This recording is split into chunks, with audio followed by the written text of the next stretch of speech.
પાપની અધિકારી બનો. સાંભળજો, પતિ પાસે સેવા કરાવી. દેવહૂતિએ કીધું છે, પતિને ક્યારેય કેવું નહીં કે પાણી પીવા ગયા તો હારો એક ગ્લાસ ભરતા આવજો. જો તો પંખાને ચાપ પાડો તો, ટીવી ચાલુ કરો તો, આવું કેવું? અહીંયા દેવહૂતિએ કીધું પતિ પાસે સેવા ન કરાવી. હજી તો લગ્ન ન થયા તે પેલા મારા ભાવિ પતિ છે, મારે સેવા ન કરાવાય. પણ દેવહૂતિ વિચાર કર્યો, જો મારા ભાવિ પતિ હોય તો મારા પતિની આજ્ઞાનું ઉલ્લંઘન મારે ન કરાય. એને આજ્ઞા કરી છે બેસવા માટે, તો દેવહૂતિએ શું કર્યું? દેવહૂતિ આસનની બાજુમાં નીચે બેસી ગયા અને આસન ઉપર પોતાનો જમણો હાથ આમ પધરાવ્યો ને એટલે કરદમ ઋષિ સમજી ગયા કે આ પાત્ર મારા માટે બરાબર છે. ભગવાન મોકલે પાત્રમાં શું ખામી હોય? કરદમ ઋષિએ કહ્યું કે મારે રહેવું છે આ જંગલમાં. તમારી દીકરી નહીં અહીંયા બધું સહન કરી શકે. અહીંયા ભૂખ લાગશે, ક્યારેક જમવાનું નહીં હોય, ક્યારેક પાણી નહીં હોય, તડકો હશે, ઠંડી લાગશે, વરસાદ, આ બધું સહન કરવું પડે. તમારી દીકરી રહી છે રાજમહેલમાં, એ નહીં અહીં રહી શકે. પણ દેવહૂતિએ હા પાડી છે કે ના, હું આ ઋષિ જો મને પતિ તરીકે મળતા હોય તો હું આ બધું જ દુઃખ સહન કરવા માટે તૈયાર છું. છતાં કરદમ ઋષિએ એક વાત નવી કરી. તમારી દીકરીને પૂછો મનુ મહારાજ કે મારા સંસારમાં એક દીકરો થશે એટલે હું સંન્યાસ લઈ લઈશ, ઘર છોડી દઈશ. પછી એમ ન કહેતા કે ઘરને ચલાવવાની ત્રેવડ નહોતી, ઘર માંડ્યું હું કામે, હું ઘર છોડી દઈશ. મનુ મહારાજે પોતાની દીકરી દેવહૂતિને પ્રશ્ન કર્યો, તારી શું ઈચ્છા છે? દેવહૂતિ કહે છે કે મને જો આવા ઋષિ જેવા પતિ મળતા હોય તો એની તમામ શરતો મને મંજૂર છે, એની તમામ શરત મને મંજૂર છે. અને અંતે દેવહૂતિ અને કરદમ ઋષિના લગ્ન થયા છે. ખૂબ દાયજો આપ્યો છે, કન્યાદાન ખૂબ આપ્યું, પણ કન્યાદાનમાં સૌથી મોટું કન્યાદાન આપ્યું છે એને પોતાની દીકરીને સંસ્કારનો દાયજો આપ્યો છે, સંસ્કાર આપ્યા છે.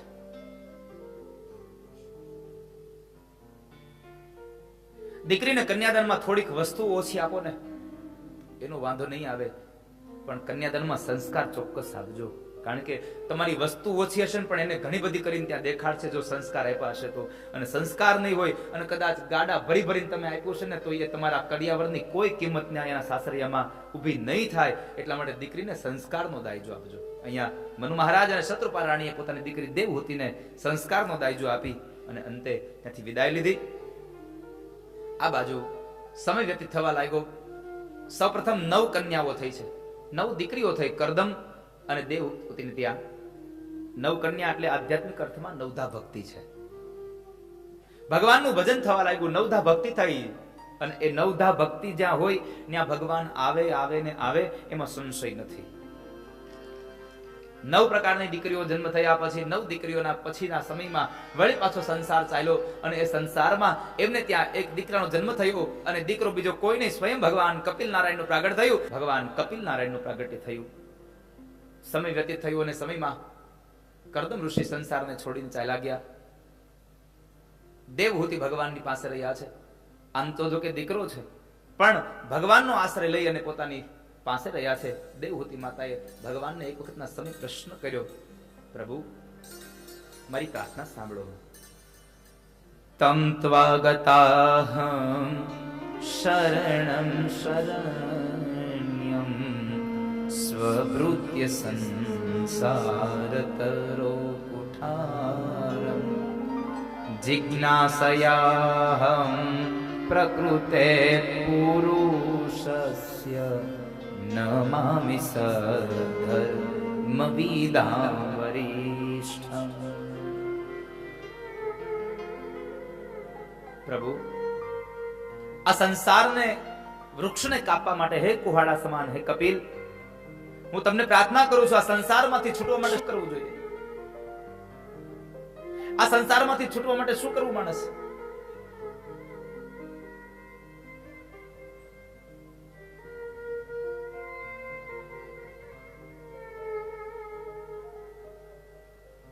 માં, આ સંસારમાંથી છૂટવા માટે એક જ માત્ર ઉપાય છે.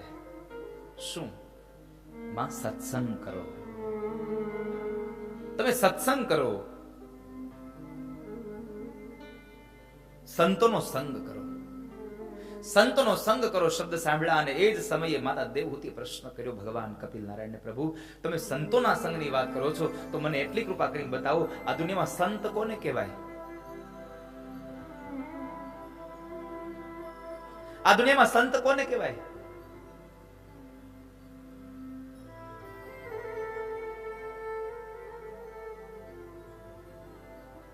માં, સંત કોને કહેવાય સાંભળું બતાવું. આ દુનિયામાં સાચો સાધુ કયો છે? ભગવા કપડા પહેરી લેવાથી સાધુ થઈ જવાય એવું જરૂરી નથી. હું હંમેશા કહેતો રહ્યો છું, તમે કપડાથી સાધુ ન બનો ને તો કાંઈ નહીં, પણ તમારા સ્વભાવથી તો સાધુ બનવાના પ્રયત્નો કરજો. તમારો સ્વભાવ સાધુ જેવો હોવો જોઈએ. સાધુનો સ્વભાવ એક જ હોય છે, દરેક જીવ પ્રત્યે દયા અને કરુણા રાખવી, દરેક જીવ પ્રત્યે ભાવ રાખવો, લાગણી રાખવી. આ સાધુનો મુખ્ય મૂળ. સાધુ પોતાના પ્રાણના બલિદાન આપીને પણ કોઈકનો પ્રાણ બચાવે એ આ દુનિયાનો સાધુ છે. પોતાનું પ્રાણ આપી દે, પોતાનો પ્રાણ ત્યાગ કરી દે અને છતાં પણ કોઈકનો પ્રાણ બચાવી લે એ સાધુ છે. કોઈકના દુઃખને જોઈને દુઃખી થાય એ સાચો સાધુ છે. કોઈકના સુખને જોઈને દુઃખી થાય એ સાધુ નથી. સાચો સાધુ તો એ છે કે જે પોતે માણસ કોઈકના દુઃખોને જોઈને દુઃખી થાય છે. માં, જેની આંખમાં કરુણા ભરી છે, સાધવઃ સાધુ ભૂષણાઃ. સાધુનું મોટા મોટું ભૂષણ છે અજાત શત્રવઃ. કોઈનો શત્રુ નહીં, કોઈનો મિત્ર નહીં. આ સાધુ છે. કોઈ એનો શત્રુ નહીં, કોઈ એનો મિત્ર નહીં. અજાત શત્રવઃ શાંતાઃ સાધુ સાધુ ભૂષણ. સાધવઃ સાધુ ભૂષણાઃ.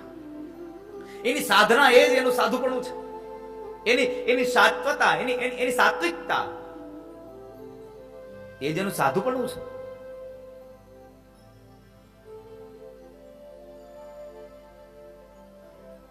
બીજાના દુઃખોને પોતાના દુઃખો કરી લે એ સાધુ છે.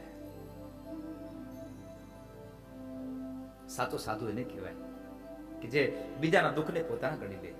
સાધુ એ છે કે જેની આંખમાં પ્રેમ ભર્યો છે, દુનિયામાં પ્રેત લાગી છે. તિતિક્ષવઃ કારુણિકા. જેનામાં તિતિક્ષા હોય, સંત. તિતિક્ષા એટલે પ્રતિકારનું સામર્થ્ય હોવા છતાં જે સહન કરે છે.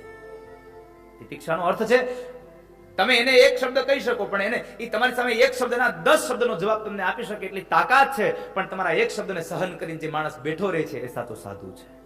સહન કરવાની જેનામાં તાકાત છે એ સાધુ છે. તિતિક્ષવઃ કારુણિકાઃ સુહૃદ સર્વદેહિનાં.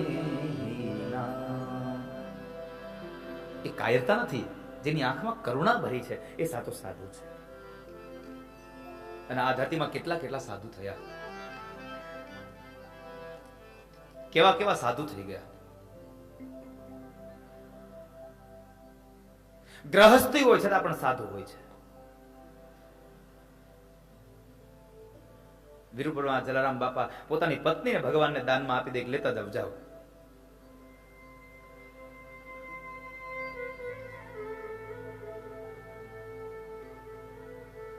અનેક પ્રકારના સંતો. સમાજ મને શું કહેશે એની કોઈ પણ જાતની પરવા કર્યા વગર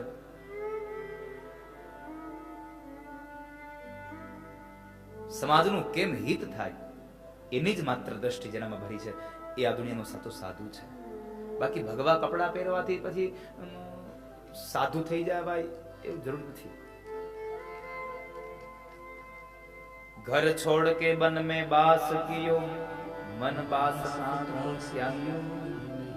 ઘર છોડીને તું વનમાં ગયો પણ જંગલમાં જઈને તે તારી વાસનાઓને ન છોડી તો તારું સાધુપણું કઈ કામનું નથી. સતભોગ હરિ કો દિયો હી નહીં. ભગવાનને તે કઈ ભોગ ધરાવ્યો જ નથી તો શું કામ. સાધુ તો એ છે કે બીજાના જે દુઃખોને પોતાનું દુઃખ ગણી અને પોતે જીવન જીવે છે. બાકી સાધુ તો નક્કી કરવું બહુ અઘરું છે. ભગવાને ઘુમરી ખાઈને પાછા વ્યા દે. ભગવાન ઈ કે આમાં સાધુ ઉપર વ્યા જાય પાછા. સાધુનો સ્વભાવ છે કોઈ ગાળ દઈ દે એની સહન કરવાની તાકાત ધરાવે એ આ ધરતીનો સાચો સાધુ છે સાહેબ. કોઈ ખરાબ શબ્દો કહી દે એનો પ્રત્યુત્તર આપવાની તાકાત હોવા છતાં પણ પ્રત્યુત્તર ન આપે અને પોતે સહન કરી લે, તિતિક્ષવઃ કારુણિકાઃ, જેનામાં તાકાત હોવા છતાં પણ જેને સહન કરી લે છે એ આ ધરતીનો સાચો સાધુ છે. તો એવા સાધુના શરણે જવું માં, જે મુક્તિનો માર્ગ બતાવે, ભક્તિનો માર્ગ બતાવે એવા ઘેર ન જવું. ગુરુદેવના શરણોમાં જઈએ ને,